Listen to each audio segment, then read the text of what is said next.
ಆದರ್ಶಗಳ ಗಣಿ ಮರ್ಯಾದ ಪುರುಷೋತ್ತಮ ಶ್ರೀರಾಮಚಂದ್ರರು ಮಾತಾಜಿ ತ್ಯಾಗಮಯಿ.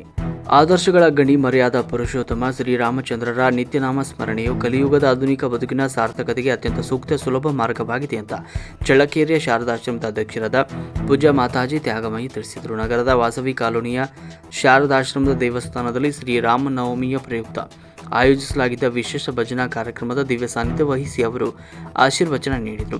ಶ್ರೀ ವಿಷ್ಣು ಸಹಸ್ರನಾಮಕ್ಕೂ ಹೆಚ್ಚು ರಾಮನಾಮದ ಸ್ಮರಣೆ ಅದ್ಭುತ ಶಕ್ತಿಯಾಗಿದ್ದು, ಇದು ಮನುಷ್ಯನ ಅನೇಕ ಕಾಯಿಲೆಗಳನ್ನು ಗುಣಪಡಿಸುವ ವಿಶೇಷ ಸಾಮರ್ಥ್ಯವನ್ನು ಹೊಂದಿದೆ. ಬದುಕಿನ ಸಕಲ ಸಮಸ್ಯೆಗಳಿಗೂ ದಿವ್ಯ ಔಷಧಿ ಶ್ರೀರಾಮನಾಮ ಜಪ ಎಂದು ಅವರು ಹೇಳಿದರು.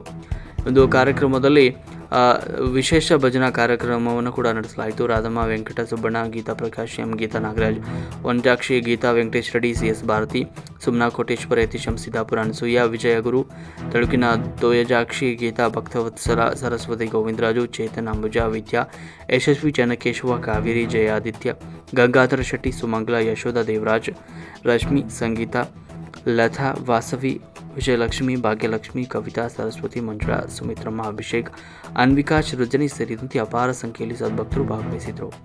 ವರದಿ ಯತೀಶಂ ಸಿದ್ದಾಪುರ್, ಮಹಾಯುಧ ನ್ಯೂಸ್, ಚಳ್ಳಕೆರೆ.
ಕೈ ಚಪ್ಪಾಳೆ ತಟ್ಕೊಂಡು ಭಜನೆ ಮಾಡಬೇಕು, ಅವಾಗ ನಮ್ಮ ಪಾಪಗಳೆಲ್ಲ ಹಾರಿ ಹೋಗುತ್ತೆ ಅಂತ. ಹೇಗೆ ಮರದ ತುದಿಯಲ್ಲಿ ಕುಳಿತಿರೋ ಪಕ್ಷಿ ಶಬ್ದಕ್ಕೆ ಹೇಗೆ ಹಾರಿ ಹೊರಟೋಗುತ್ತೋ, ಹಂಗೆ ನಮ್ಮ ಪಾಪಗಳೆಲ್ಲ ನಾವು ಯಾವಾಗ ಚಪ್ಪಾಳೆ ತಟ್ಟಿಕೊಂಡು ಮನಸ್ಫೂರ್ತಿಯಾಗಿ ಭಕ್ತಿಯಿಂದ ಭಜನೆ ಮಾಡಿದಾಗ ನಮ್ಮ ಪಾಪಗಳು ಕೂಡ ಹಾಗೆ ಹಾರಿ ಹೋಗುತ್ತೆ ಅಂತ ಹೇಳೋದು. ಈ ದಿನ ಅಕ್ಷರಶಃ ಆ ಕೆಲಸನೇ ನಡೆದಿದೆ ಇಲ್ಲಿ ಅಂತ ನನ್ನ ಅನಿಸಿಕೆ. ರಾಮನಾಮದ ಮಹಿಮೆಯನ್ನು ಆಲೋಚಿಸಿ ಭಾವಿಸಿ ಅದನ್ನು ಅನುಭವವಾಗಿಸಿಕೊಳ್ಳುವುದಕ್ಕೆ ನಮಗೆ ಜನ್ಮ ಸಾಕಾಗಲ್ಲ. ಆದ್ದರಿಂದ ರಾಮನವಮಿಯ ಈ ಪರಮ ಪವಿತ್ರ ದಿನದಂದು ರಾಮನನ್ನು ನಾವು ಎಷ್ಟು ನಮ್ಮ ಕಣ್ಣುಗಳಲ್ಲಿ ತುಂಬಿಕೊಂಡಿದ್ದೇವೆ, ರಾಮನನ್ನು ನಾವು ನಮ್ಮ ಎಷ್ಟು ನಾಲಿಗೆಯಲ್ಲಿ ತುಂಬಿಕೊಂಡಿದ್ದೇವೆ, ರಾಮನನ್ನು ನಾವು ನಮ್ಮ ಹೃದಯದಲ್ಲಿ ಎಷ್ಟು ತುಂಬಿಕೊಂಡಿದ್ದೇವೆ, ರಾಮನನ್ನು ನಮ್ಮ ಜೀವನದ ರಕ್ತದ ಗಣಗಣದಲ್ಲಿ ಎಷ್ಟು ತುಂಬಿಕೊಂಡಿದ್ದೇವೆ.